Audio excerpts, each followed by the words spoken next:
प्रिय मित्रों, अनायास ही मैंने इमोशनल होकर, आत्मविभोर होकर मैंने मेरी कहानी के नाम से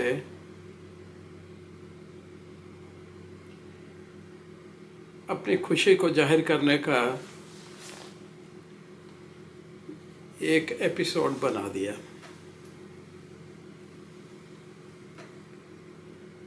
यह एक बहुत ही सीमित समय का सीमित घटना से संबंधित था। मेरे जीवन के बहुत एक छोटी सी घटना के संबंध में ही था।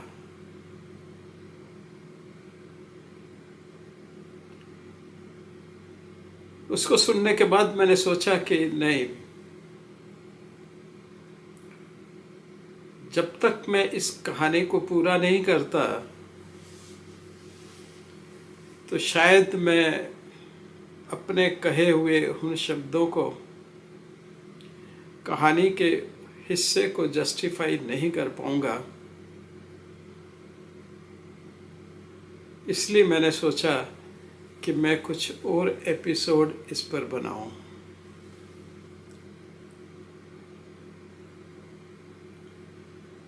आज के एपिसोड में मैं वो घटना बताऊंगा कि जब पाकिस्तान का विभाजन हुआ तो मेरा परिवार कहाँ कहाँ पे था। सामान्यतः कभी भी पूरा परिवार एक जगह पे हमेशा नहीं रहता। जैसे आज का एग्जाम्पल ले लो। मैं आज अपने बच्चों के पास हूँ, अपने बेटे के पास हूँ, अपने पोता पोती के पास हूँ, बहू के पास हूँ। लेकिन मेरी बिटिया भी है, वो फिलीपींस में है, उसकी एक मेरी नातिन भी है, मेरे दामाद भी हैं, वो सब वहाँ पे हैं। यानी कि परिवार एक ही समय पे विभिन्न विभिन्न परिस्थितियों में विभिन्न विभिन्न जगहों पे होता है। ऐसा ही उस समय भी था। मेरा बाकी का ब्रदर्स शेष का परिवार बीकानेर में है, कुछ लोग पंजाब में हैं। तो उसी तरह से मेरे पिताजी उस वक्त वह काबुल में थे। वस्तुतः मेरे पिता एक वाकर नाम की DB Walker, D for Delhi, B for Bikaner, DB Walker नाम की Pennsylvania based, America based company में काम करते थे। उनका ऑफिस झंगमगियाना में था, जो आज पाकिस्तान में है, और उनका मुख्य ऑफिस, हेड ऑफिस लाहौर में था, और सबसे बड़ा ऑफिस उनका बॉम्बे में था। और इस तरह से उस कंपनी के बहुत सारे ऑफिस थे। उसी कंपनी में डीबी वाकर में मेरे फादर साहब ने 10 साल की उम्र से काम करना शुरू किया। मेरे फादर साहब की मदर की डेथ उनको बर्थ देते हुए ही हो गई। जैसे ही उनका जन्म हुआ, हमारी दादी की मृत्यु हो गई। उनके जो मामा पास ही के गांव में थे, जहां हमारी पिताजी की बुआ यानी कि हमारे दादाजी की बहन भी ब्याही हुई थी, उसी परिवार में वो पिताजी को, छोटे बच्चे को अपने साथ ले गए और उन्होंने ही इसका लालन पालन, मेरे पिताजी का लालन पालन किया। इधर मेरे ग्रैंडफादर जो थे वो अकेले थे, उनकी सिर्फ एक बहन थी जो उसी गांव में ब्याही हुई थी, और उससे आगे 2 पीढ़ी तक मेरे परिवार में एक ही मेल बच्चा पैदा होता था। इसलिए मेरे दादा का कोई भाई नहीं था, आगे उनका कोई कजिन भी नहीं था, और कजिन के आगे जाकर के आगे की पीढ़ी में कुछ उनके कजन थे, सेकंड कजन जिसे कह सकते हैं आप, लेकिन वो सब भी अलग अलग भागों में थे। एक उनमें से अमृतसर जाके सेटल हो गए थे, जो वहाँ के बहुत बड़े वकील कहलाए, जिनका नाम लालचंद जी था, और वो लालचंद जी चनगोत्रा वो अमृतसर के बहुत बड़े वकील हुए, और उनके नाम पे आज भी अमृतसर में एक चौराया है, लालचंद चनगोत्रा चौराया, जो एक बहुत बड़े लॉयर थे, वकील थे। मैं उनसे जीवन में एक बार ही मिला था, 1962 या 63 में। उसके बाद मेरी उनसे मुलाकात नहीं हो पाई। हम बीकानेर आ गए, बीकानेर में रहते थे, उस वक्त भी बीकानेर था। किसी काम से पिताजी जम्मू गए थे, तो वापस आते वक्त अमृतसर में लालचंद जी चनगोत्रा से और मेरी जो चाची थी उनसे मेरी वहाँ मुलाकात हुई। वह एक इकलौती मुलाकात थी मेरी। खैर, बात चल रही थी कि मेरे पिताजी उस वक्त जब 5वीं पास कर लिए सांबा से, सांबा आप जानते होंगे आज भी टाउन है जम्मू कश्मीर का, तो वहीं सांबा में वो पढ़ा करते थे।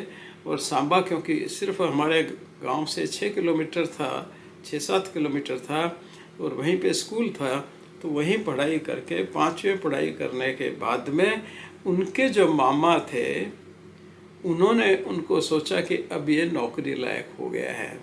वो युग ऐसा ही था।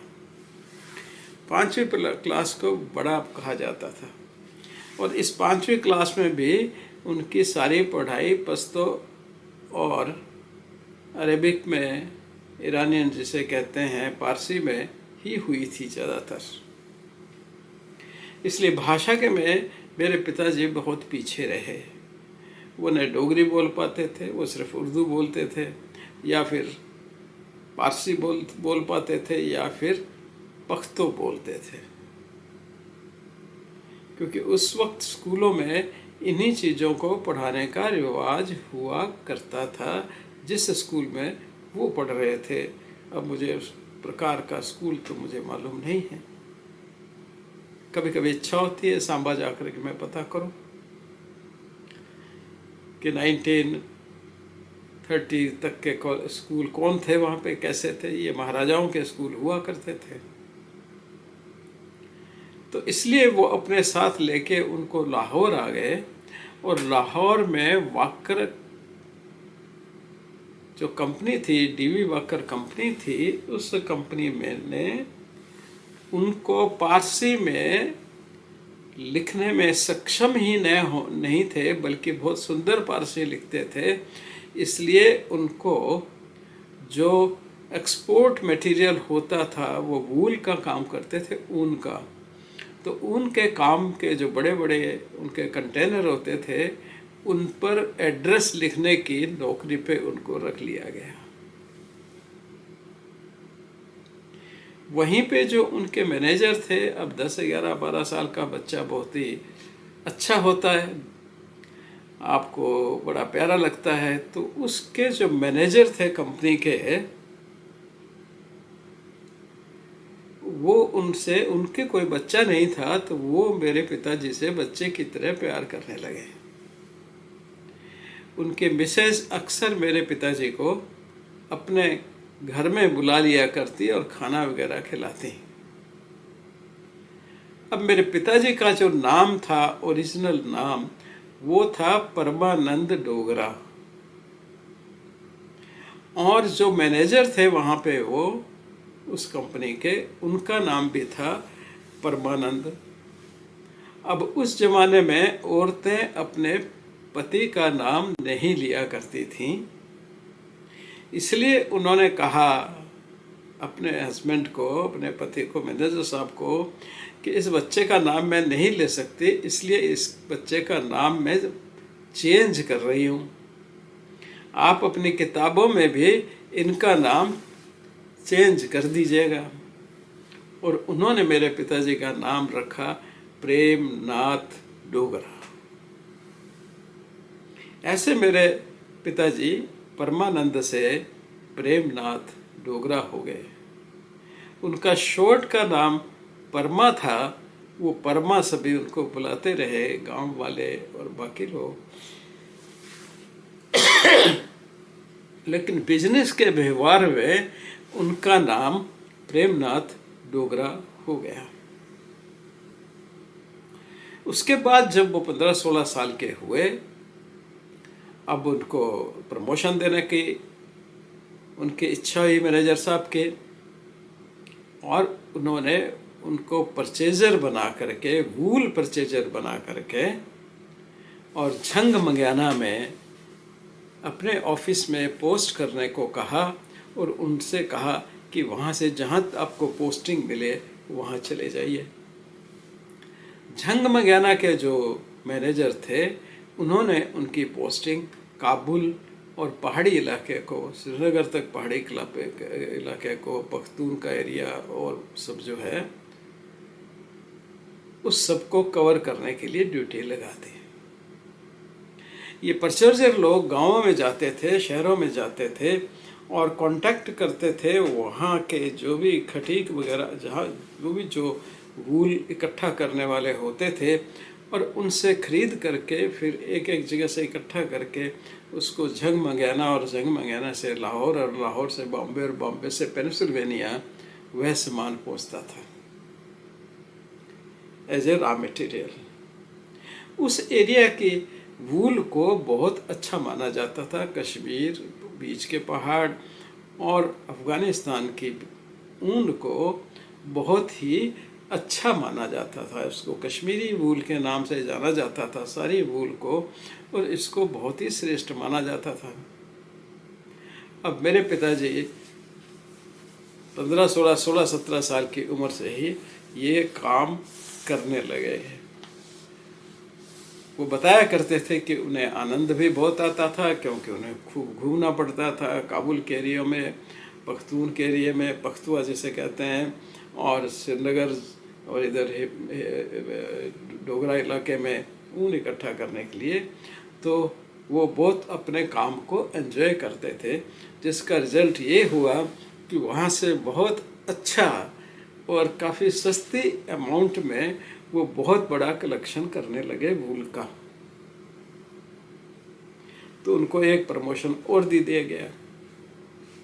वही झंग मंगयाना में ऑफिस और पूरा का पूरा इलाके का उनको इंचार्ज बना दिया गया, और उनका हेड ऑफिस काबुल में बना दिया गया, क्योंकि वहाँ वूल ज़्यादा मिलती थी। तो काबुल में उनको हेड ऑफिस कर दिया गया, अपना पर्सनल व्यक्तिगत हेड ऑफिस। जो ऑफिस है वो तो झंग मंगयाना में ही रहा, लेकिन उसके एक ब्रांच ऑफिस कह दीजिएगा, क्योंकि हर बात के लिए अब उनको झंग मंगयाना आने की ज़रूरत नहीं रहती थी। ये झंग मंगयाना 2 ट्विन टाउन थे। ये टाउन थे, दोनों अलग अलग टाउन थे, लेकिन इनको जॉइंट नाम से ही उस जमाने में पुकारा जाता था। जब पाकिस्तान 47 में बना, तो मेरे पिताजी की उम्र 26-27 साल रही होगी, यानी कि 10-12 साल से यही काम उस पूरे एरिया में कर रहे थे। लगभग 29 रही होगी, क्योंकि उनकी मैरिज 25 पे हुई, 26, हाँ, तो यही 27-28 के आसपास में, या 29 उनकी उम्र रही होगी। पाकिस्तान बन गया लेकिन उनको पता नहीं चला काबुल में। इधर हमारी फैमिली को भी पता नहीं चला, वो गांव में ही बैठे रहे। जब बीच में हंगामा हुआ और काबुली लोग वहां से भाग करके और इंडिया में आने लगे, तो जब शोर शराबा हुआ तब उनको पता चला कि हिंदुस्तान में प्रॉब्लम हो गई है, पाकिस्तान बन गया है और मार काट शुरू हो गई है। क्योंकि मार काट करने वाले तो वही लोग थे जिन लोगों के बीच में वो काम किया करते थे। इसलिए वो जानते थे कि उनके पास हथियार भी हैं। बाय द वे, क्योंकि उस इलाके में रह के मेरे फादर साहब को भी हथियार रखने की आदत पड़ गई थी। वो भी अपने हथियार वगैरह लेकर के और काबुल से 120 किलोमीटर तक पैदल चलते चलते वो उस वक्त जो खैबर का पास है वहाँ पे एक स्टेशन, रेलवे स्टेशन उसके पास होता था, शायद पख्तूनवा कहते हों या कुछ और कहते हों या खैबर ही कहते हों। उस स्टेशन तक वो पैदल झाड़ियों में छुपते वगैरह, क्योंकि उनको उस इलाके का ज्ञान था, तो मुस्लिम लोगों से छुपते हुए वो वहाँ पहुँच गए। वहाँ से फ्रंटियर मेल चल रही थी। उस फ्रंटियर मेल में वो कैसे न कैसे जो दो डिब्बों को जॉइंट करने की जगह होती है वहाँ पर खड़े होके या छिप करके और वो वहाँ से सियालकोट तक आ गए। वो झंगमगाना नहीं गए क्योंकि वहाँ भी वही समस्या हो चुकी थी, तो वो सियालकोट आ गए। लेकिन सियालकोट भी तब तक पूरे बवाल पे था। तो वहाँ से वो पैदल चल के करीबन 60 किलोमीटर पैदल चल के और हमारे गांव पहुँच गए। अपने गांव पहुँच गए भोई ब्राह्मणा। जब भोई ब्राह्मणा में पहुँचे तो वहाँ पे आगे पूरा मामला जो है मारकाट का शुरू हो चुका था और कबाली लोग जो हैं वो वहाँ तक भी पहुँच चुके थे। इसलिए वो आगे की घटना उन्होंने अरेंज की और अपने परिवार को पूर्ण रूपेण उन्होंने सुरक्षित रख करके और मुकेरिया के पास, पठानकोट के पास, गुरदासपुर के पास वो जगह जहाँ पे गवर्नमेंट ने या आर्मी ने लाके उनको रखा, वो वहीं रह गए।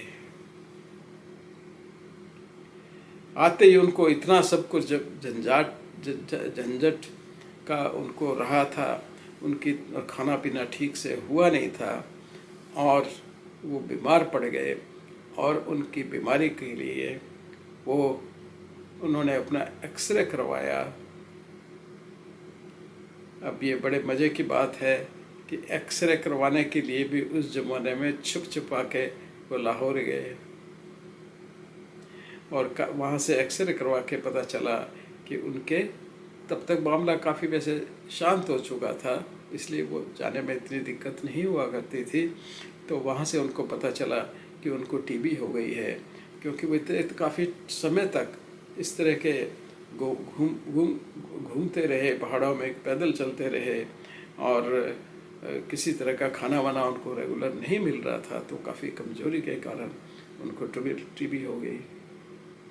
अब टीबी के इलाज के लिए उनको गांव में रुकना पड़ा, उस गांव में जिस नए गांव में उन्होंने अपने परिवार को शिफ्ट किया था, और वहीं पे फिर उनका इलाज चला। वो इलाज कैसे चला और कैसे वो ठीक हुए, यह कहानी मैं अगले एपिसोड में बनाऊंगा। आज यहाँ तक ही, धन्यवाद।